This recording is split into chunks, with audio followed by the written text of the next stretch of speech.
نحمدہ ونصلی ونسلم علی سیدنا و مولانا محمد رسولہ النبی الامین المکین الحنین الکریم الرؤوف الرحیم، اما بعد فاعوذ باللہ من الشیطان الرجیم، بسم اللہ الرحمن الرحیم۔ واجب الاحترام ساتھی، اللہ تعالیٰ کا بے پناہ لطف و کرم اور اس کا احسان عظیم ہے کہ جس کی توفیق سے ہم اس کے ذکر کے لیے اس کے گھر میں جمع ہیں۔ آج ہم اللہ کی توفیق سے 7ویں پارے میں سورہ المائدہ کی آیت نمبر 87 سے اپنے سبق کا آغاز کر رہے ہیں۔ اللہ کریم نے ارشاد فرمایا، یا ایھا الذین آمنوا لا تحرموا طیبات ما احل اللہ لکم ولا تعتدوا ان اللہ لا یحب المعتدین۔ اے ایمان والو،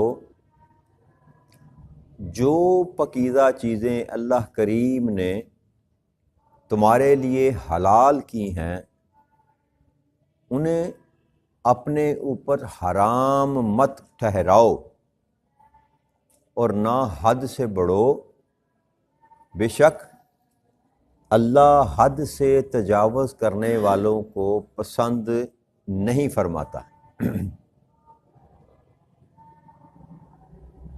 اس آیت مبارکہ میں اللہ کریم نے، اس آیت مبارکہ کا معنی اور مفہوم یہ ہے کہ اللہ کریم نے جو بھی چیزیں انسان کے لیے حلال کی، طیبات میں سے، پاک میں سے چیزیں جو ہیں، جس کے طرف انسان کا دل مائل ہوتا ہے، تو اس چیز کی لذت حاصل کرنے سے انسان اپنے آپ کو منع نہ کرے۔ جس طرح عیسائیوں کے علماء کرام جو تھے، شادی سے انکار، ساری زندگی شادی نہیں کرنی۔ ان کے جو راہب تھے، ان کی راہبائیں، مرد اور عورت دونوں ہی اپنے آپ کو مقید کر لیا گرجا گھروں میں، کھانے پینے کی عمدہ چیزوں سے اپنے ہاتھ کو روک لیا، اور بعض جو ہے وہ جنگلات میں جا کر بیٹھ گئے، غاروں میں جا کر بیٹھ گئے، دنیا کو ترک کر دیا، دنیا سے کٹ آف ہو گئے، تمام رشتے ناتے دنیا سے توڑ کر اپنی ذات میں گم ہو گئے۔ تو اللہ کریم نے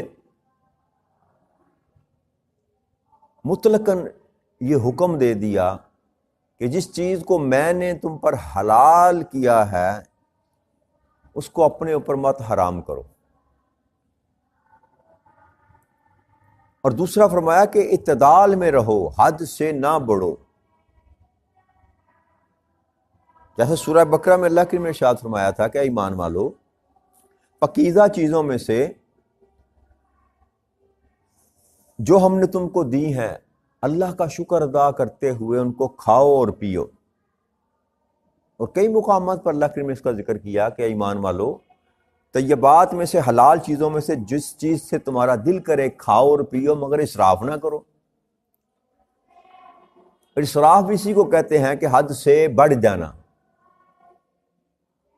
کہ ایک چیز جو ہے، یا اللہ کریم نے سبق دیا ایمان والوں کو، اور نبی اکرم صلی اللہ علیہ وآلہ وسلم بھی یہی اپنے اصحاب کو اور امت کو تلقین فرمایا کرتے تھے کہ ہمیشہ میانہ روی جو ہے نا اس کو اپناؤ۔ خرچ کرنے میں بھی اللہ کریم نے فرمایا کہ خرچ کرو لیکن وہ بھی اعتدال کے ساتھ، اتنا نہ خرچ کرو کہ تم خود کسی کے آگے ہاتھ پھیلانے جوگے ہو جاؤ۔ تو صحابت میں بھی اللہ کریم نے اعتدال کا راستہ جو ہے بتایا۔ کسی بھی معاملے میں حد سے تجاوز جو کرنا ہے، اللہ کریم اس کو پسند نہیں فرماتا۔ اللہ فرمایا کہ میں حد سے تجاوز کرنے والوں کو پسند نہیں کرتا۔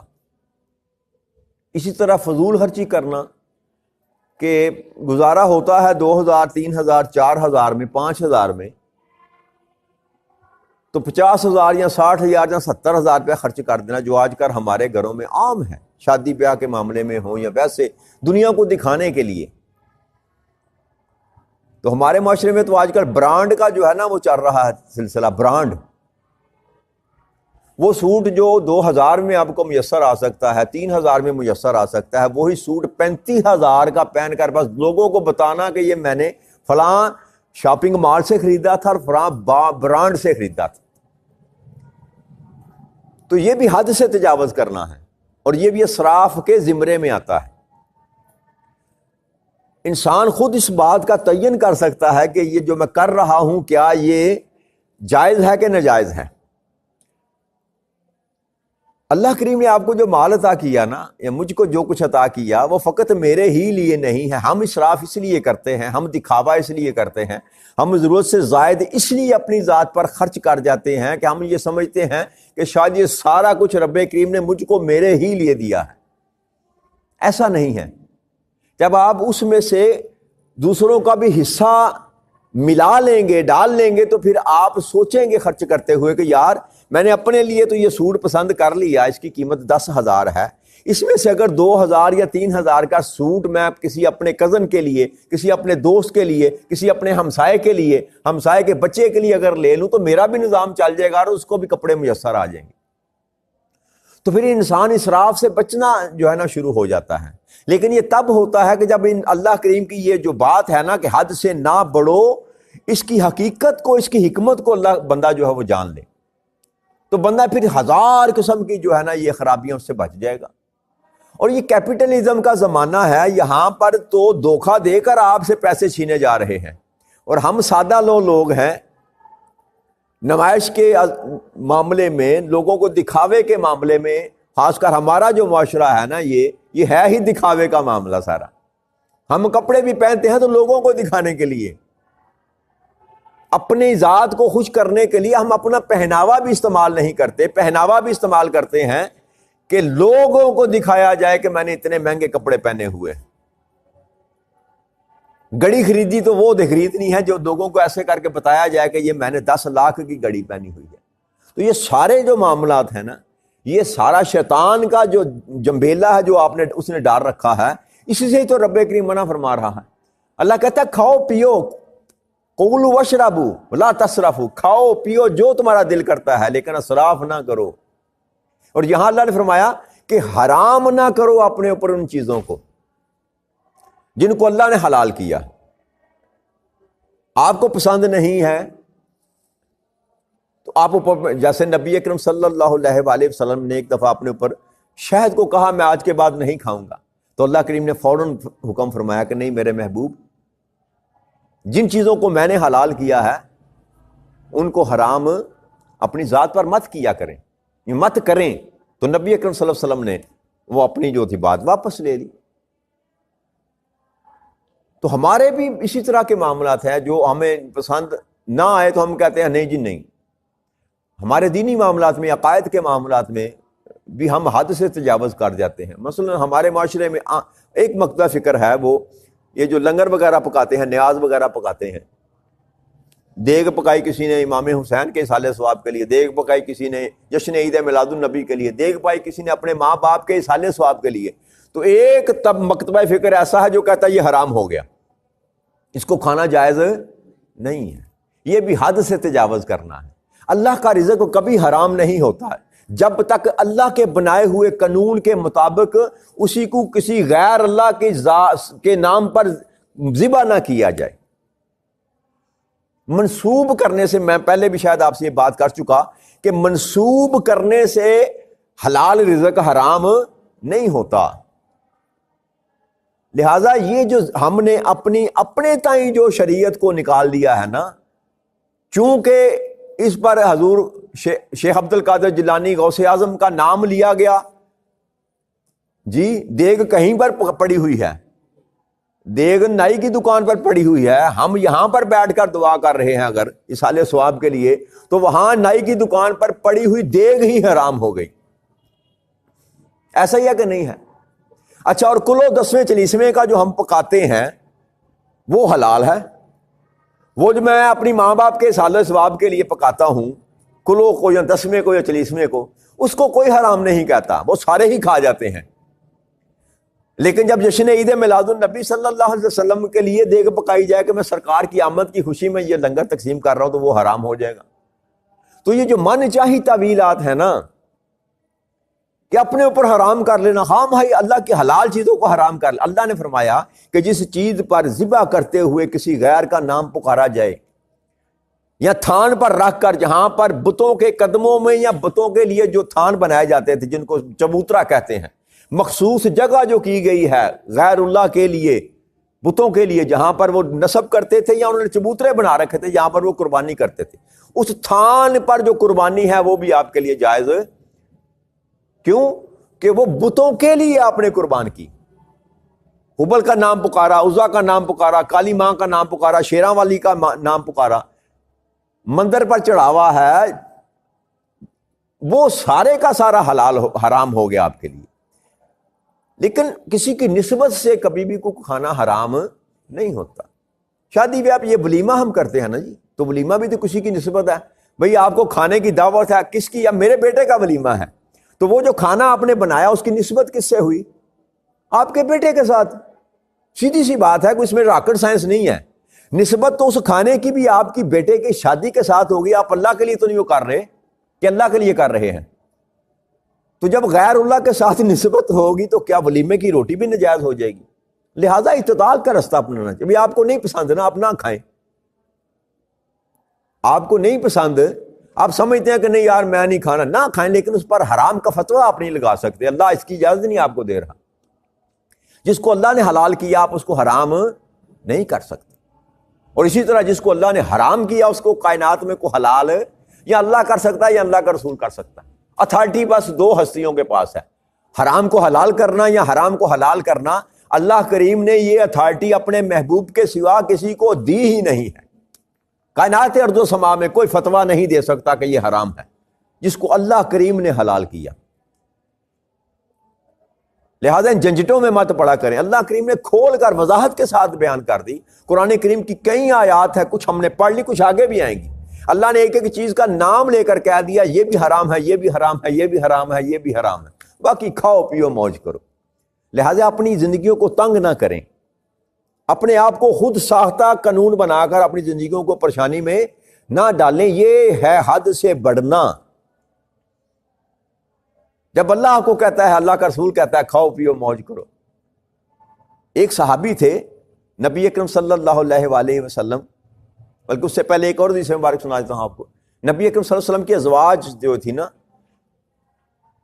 ام المومنین کے پاس کچھ چند اصحاب جو تھے وہ آئے، انہوں نے آ کر نبی اکرم صلی اللہ علیہ وآلہ وسلم کے معمولات کے متعلق پوچھا۔ ان میں سے ایک حضرت عبداللہ بن عمرو تھے، ایک عمرو بن عاص تھے، ایک روایت میں حضرت علی کا بھی نام آتا ہے کرم اللہ وجہ کریم کا، کہ نبی اکرم صلی اللہ علیہ وسلم کے احوال کا پوچھا کہ کیسے احوال ہیں۔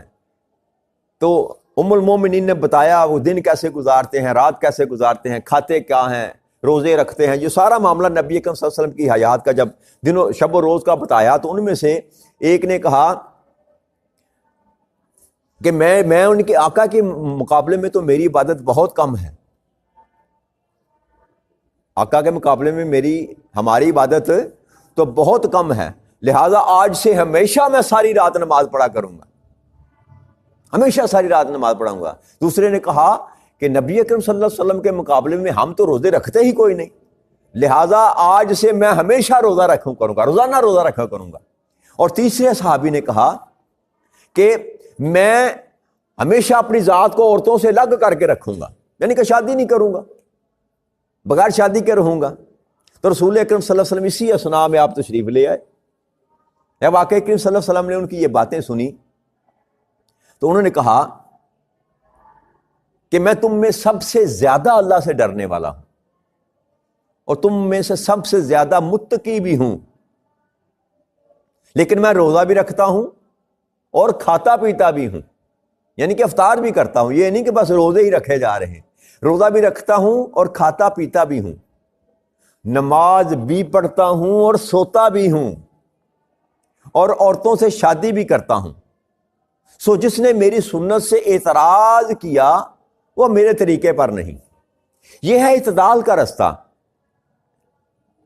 روزے بھی رکھیں لیکن ایسا نہیں کہ بس روزے ہی رکھتے چلے جائیں. ایک بندے نے کہا جی میں جی اپنا کھانا پینا ترک کر چڑا, جیسے ہمارے سو کالڈ قسم کے ملنگ ہیں نا ہمارے بنے ہوئے آج کل کے ہمارے معاشرے میں. جوتا اتار دیا پاؤں سے, کپڑے سردیوں کے دنوں میں اتار دیے, کیے جی بھائی پہنچے نے بڑے. یہ حرام ہے یا شریعت محمدی میں. یہ جو نفس ہے نا آپ کا نفس جس کو کہا جاتا ہے, یہ وجود جس کے اندر ایک نفس ہے آپ کو, اس کو سزا دینا یہ حرام ہے. اللہ نے, اللہ کے رسول نے اس کی اجازت نہیں دی کہ تم اپنے نفس کے ساتھ ظلم کرو. یہ تیرے پاس اللہ کی امانت ہے. میں اس وجود کا مالک نہیں ہوں, اس نفس کا مالک نہیں ہوں. یہ اللہ نے مجھ کو عطا کیا, امانتاً عطا کیا. مجھے کیا حق پہنچتا میں اس کو سزا دوں؟ جو اللہ نے فرض کیا وہ کریں, جو فرض نہیں کیا بس اتنا کریں جتنی آپ کی طاقت ہے. بس ہاتھ سے بڑھ کر اس جسم کو آزمانے کی ضرورت نہیں, اللہ اس کو پسند نہیں کرتا. اسی طرح نبی اکرم صلی اللہ علیہ وآلہ وسلم نے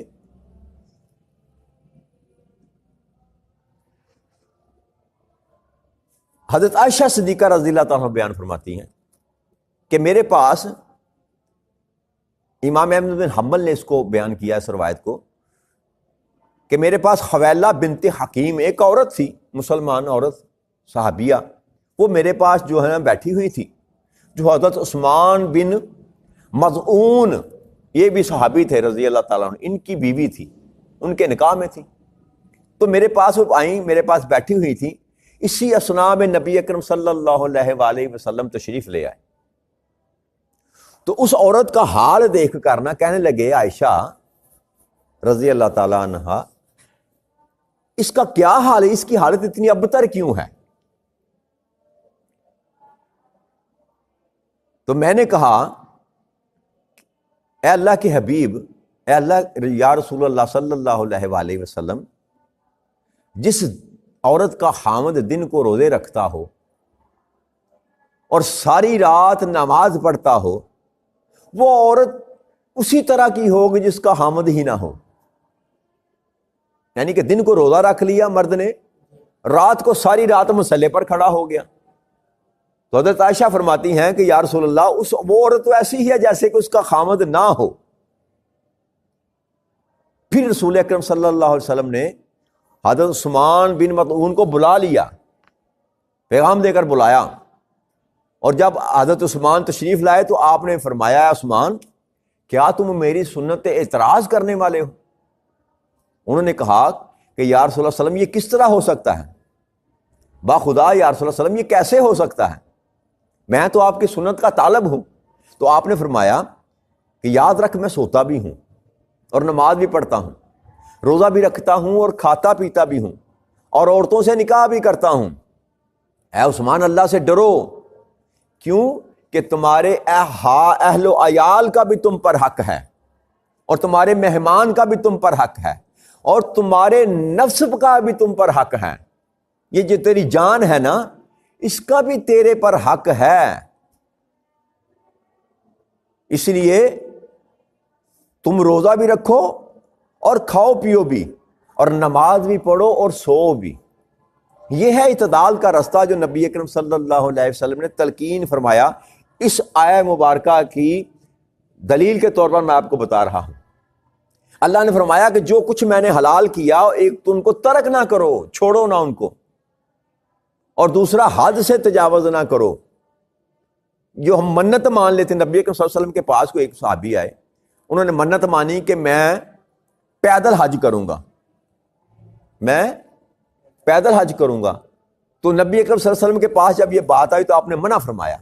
آپ نے فرمایا کہ تمہیں پیدل چلنے کی کوئی ضرورت نہیں ہے, اللہ کریم کو ایسی کسی چیز کی بھی ضرورت, تیری نظر کی ضرورت نہیں ہے. جا سواری پر بیٹھ اور جا کر حج کر, حج ضرور کر, تو نے منت مانی ہے, لیکن پیدل سفر کرنے کی ضرورت نہیں ہے. ایسی منتوں اور نظروں نیاز سے بھی اعتراض برتنا چاہیے جو سنت نہیں دکھاتی آپ کو. نبی اکرم صلی اللہ علیہ وسلم نے کب ایسی نظر اور منتیں مانی؟ جو انسان کی زندگی میں تکلیف پیدا کرے وہ دین نہیں سکھاتا. حال یہ لا اکراہ فی الدین کا, دین میں سختی نہیں ہے, اس کا مطلب یہ نہیں ہے کہ دین میں کسی کو جبر سے اسلام قبول کرنے کے لیے سختی نہیں ہے. دین میں کسی معاملے میں بھی سختی ہے ہی نہیں. رستہ ہی اعتدال کا بتایا. کہ انسان اس قدر کرے جس قدر وہ کر سکتا ہے۔ 30 روزے اللہ کریم نے فرض کیے پورے مہینے، سال کے ایک مہینے میں، اور باقی بندے کی استطاعت پر چھوڑا۔ اور نبی اکرم صلی اللہ علیہ وآلہ وسلم کا معمول تھا کہ آپ جمعرات اور سوموار کا روزہ رکھا کرتے تھے،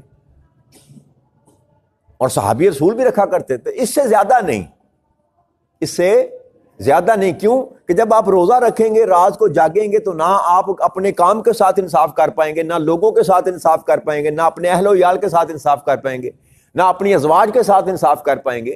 تو عبادت اس قدر رب کریم کو قبول ہے جو آپ اپنے دوسرے معاملات جو ہیں ان کو بھی صحیح طریقے سے ٹائم دے سکیں، ہینڈل کر سکیں، تب آپ کی عبادات بھی رب کریم کا قبول ہے۔ لمبی لمبی نمازیں اور لمبے لمبے روزے، پورا پورا سال کے روزے، رب کریم کو یہ نہیں چاہیے۔ اللہ کریم صرف آپ کو دیکھنا چاہتا ہے کہ آپ کے اندر فرما برداری کا مادہ ہے کہ نہیں ہے۔ زیادہ روزے رکھنے سے، زیادہ لمبی نمازیں پڑھنے سے اللہ کریم کو راضی نہیں کیا جا سکتا۔ اگر آپ بیوی کا حق پورا نہیں کر رہے، اولاد کا حق پورا نہیں کر رہے، اپنے ہمسایوں کے حقوق پورے نہیں کر رہے، تو بھلے ساری رات جگہ جاگتے پھریں، اللہ ایسی عبادت کو قبول نہیں کرتا۔ تو اس لیے ہمیں یہ عادت ڈالنی چاہیے کہ جہاں نماز اور روزے کی فکر کرتے ہیں، وہاں دوسرے معاملات کی بھی فکر کریں۔ بھائی اللہ کریم نے آقا کریم صلی اللہ علیہ وسلم کی حدیث مبارک کیا کو اللہ نے بھی فرمایا کہ رزق حلال کمانا عبادت ہے۔ کیا وہ عبادت نہیں ہے کہ رزق کمانے کے جو ذرائع ہیں ان کو اچھا کر لیا جائے، حلال کمایا جائے، بجائے اشراق اور چاشت پڑھنے کے اور 12 16 رکھتے ہیں نفل پڑھنے کے، ہر 2 گھنٹے کے بعد مسجد میں چلے گئے اور جا کے 4 نفل پڑھ لے۔ اس سے بہتر ہے کہ اپنے رزق کو حلال کر لیں، اور اس کمائی میں سے غریب غربا کا، مسکین کا، ہمسایوں کا، رشتہ داروں کا حصہ نکال لیں۔ یہ خدا کی عزت کی قسم کھا کے کہہ رہا ہوں، تیری اس عبادت سے افضل ہے جو نفلی تو کر رہا ہے، اور اللہ کے ہاں مقبول ہے۔ آپ کا ایک پیسہ خرچ کیا ہوا اللہ کے راستے پر، اللہ کے لیے، آپ کے ہزاروں نوافل سے بہتر ہے۔ اس لیے جو کرنے کے کام ہیں وہ کریں، جو نہیں کرنے کے کام ان کو کرنے کی ضرورت ہے۔ اگر نمازیں زیادہ فرض کرنی ہوتی تو اللہ کریم جو 50 بھیجی تھی 50 ہی رہنے دیتا۔ اگر اللہ یہی چاہتا کہ بس مجھے ہی سجدے کرتے رہیں اور کوئی کام نہ کریں تو اللہ کریم 50 ہی رہنے دیتا۔ 5 کیوں کی؟ اور 5 دے کر 50 کا ثواب بھی دے دیا کہ پڑھو گے 5 ملیں گا 50 کا اجر، پھر بھی کوئی کسر باقی ہے ابھی۔ میں یہ نہیں کہہ رہا کہ نفلی عبادت نہ کریں، میں صرف یہ کہہ رہا ہوں کہ جو فرائض ہیں ان کو پورا کرنے کے بعد کریں۔ ہمسایوں کا حق یہ آپ پر فرض ہے، اولاد کا حق یہ آپ پر فرض ہے، بیوی کا حق یہ آپ پر فرض ہے، ماں باپ کا حق یہ آپ پر فرض ہے، معاشرے کے غریب مسکین یتیماں کا جو حق ہے وہ آپ پر فرض ہے۔ لہذا پہلا فرائض کی طرف توجہ دیں، اس کے بعد نوافل کی طرف آئیں۔ تو ہم سے فرائض تو پورے ہوتے نہیں اور نفلوں کے ہم نے ڈھیر لگا رکھے ہیں۔ نفلی عمرے اور نفلی حج، ایک حج فرض ہے نا جی آپ پر، ہر مسلمان پر اگر اللہ توفیق دے، مال ہو، اسباب ہو، تو ایک حج فرض ہے۔ دوسرا کرنے کی ضرورت کیا ہے؟ کیوں پیش آئی؟ نبی اکرم صلی اللہ علیہ وسلم نے کیا زندگی میں کتنے حج کیے جی؟ کیوں ایک کیا؟ کہ آپ کر نہیں سکتے تھے، آپ کے پاس اسباب نہیں تھے، سب کچھ تھا، کیوں نہیں کیا؟ اس لیے کہ میری سنت نہ بن جائے، میری امت مشکل میں نہ پڑ جائے۔ تو ہم الحاج لکھانے کے لیے دوسرے سال حج پہ چلے جاتے ہیں، یہ نہیں کرتے کہ وہ 5-6 لاکھ جو ہے کسی مسکین کو کاروبار شروع کروا دیں، اپنے خاندان میں سے کسی غریب کو جھونپڑی ہی بنا دیں، اپنے محلے میں کسی غریب کی بیٹی کو ہی بیاہ دیں۔ یار یہ حج سے زیادہ مقبول فعل ہے۔ ایک حج کیا، کئی حجوں کا ثواب رب کریم آپ کی بلکہ ایک واقعہ میرے ذہن میں اسی پر آج کی بات، مجھے ذہن میں نام نہیں آ رہا، کسی بہت بڑے اللہ کے بندے کا واقعہ ہے کہ وہ دیکھتے ہیں خانہ کعبہ میں حج ہو رہا ہے اور لوگ حج کر رہے ہیں، تو ایک ندا آتی ہے کہ آج جتنے بھی لوگ حج کر رہے ہیں ان کا فلاں ابن فلاں کے صدقے حج قبول کر لیا گیا۔ ایک شخص کا نام پکارا جاتا ہے، میرے ذہن میں اب نام نہیں ہے، کبھی آیا تو بتا دوں گا انشاءاللہ، کہ فلاں ابن فلاں کے وجہ سے آج سب لوگوں کا حج جو ہے وہ قبول کر لیا گیا۔ تو اس علاقے کے لوگ بھی تھے جو اس کو جانتے تھے، تو جب وہ واپس پلٹ کر آئے اس دیس میں تو انہوں نے جا کر اس کو مبارک دی کہ سرکار مبارک ہو آپ کو، وہاں تو ہم نے آپ کا نام سنا، مکہ مکرمہ میں اللہ کے گھر میں آپ کی آواز آپ کے نام کی ہم نے سنی کہ آپ کے سبب سے سب کا جو ہے نا حج مقبول ہو گیا۔ تو انہوں نے کہا یار میں تو حج پہ گیا ہی نہیں، میں تو حج پہ گیا ہی نہیں۔ تو سارے ششتر رہ گئے کہ یہ کیا معاملہ ہوا، آپ کہہ رہے ہیں میں حج پہ نہیں گیا، وہاں آپ کا نام لے کر کہ آپ کے صدقے سب کے حج قبول ہو گئے۔ تو کہنے لگے کیا عمل آپ نے کیا؟ اس نے کہا یار عمل کوئی نہیں، میں حج کے لیے میں نے پیسے بھی جمع کر رکھے تھے، جوڑ جوڑ کے میں نے سفر پہ نکلا، میں سفر پہ نکلا تو میں دیکھتا کیا ہوں کہ ایک عورت جو ہے مردار پڑا ہوا ہے، اس کا گوشت کاٹ رہی ہے، مردار کا گوشت کاٹ رہی ہے۔ میں اس کو دیکھتے ششدر رہ گیا، حیران رہ گیا، یہ کیا کر رہی ہے؟ کہتے ہیں میں نے اس کا پیچھا کیا، جب پیچھا کیا تو وہ عورت گھر میں گئی اور جا کے اس کے بچے تھے، اس نے وہ گوشت جو تھا وہ کاٹا اور بچوں کے لیے پکانے کے لیے جب گئی تو میں نے اس کو کہا بی بی یہ تو کیوں کر رہی ہے، تو بچوں کو حرام کیوں کھلا رہی ہے؟ اس نے کہا کہ کئی ہفتوں سے ہمارے گھر میں فاقہ ہے، نہ میرے بچوں نے کچھ کھایا ہے نہ میں نے کچھ کھایا، بس پانی پر گزارا ہو رہے ہیں، اب میری مامتا کی بس ہو گئی ہے، لہذا میں نے کہا کہ چلو حرام ہی صحیح، بچوں کے اندر تو کوئی بات جائے۔